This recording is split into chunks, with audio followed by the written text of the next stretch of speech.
common to see road bike brakes with the cable anchor stuck inside the receiver cup. With a bit of patience, it can be fixed. You can see on this old Modolo lever, the slot is straight, but the anchor is wedged into the cup. This usually happens when someone tries to install a Shimano cable in a Campagnolo lever. The anchor looks right here, but it is stuck. The pivot bushing is aluminum, so I'm using an aluminum ferrule on a 5mm punch. A press would be better, but this works fine if you're just careful with what you're doing.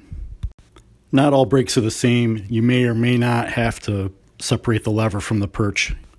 Pivots are all different on different brakes as well.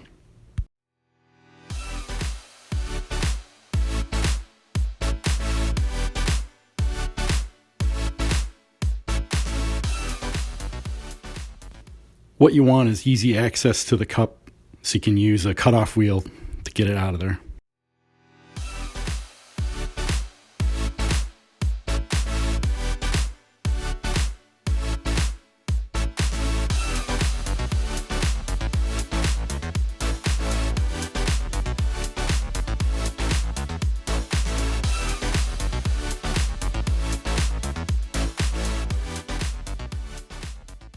Sometimes these anchors will drop right out once you remove enough material. With this one, I'm going to have to use a smaller punch just to get it the rest of the way out.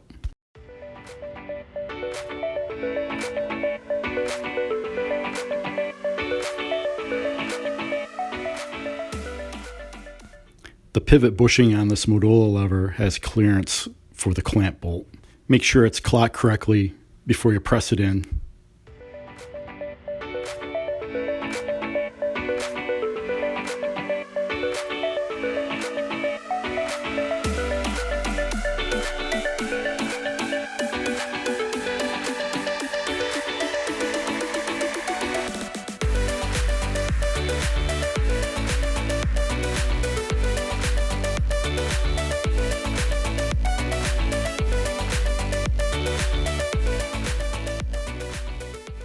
All brake lever assemblies are a little bit different, but this video should give you a general idea of how to remove a stuck anchor.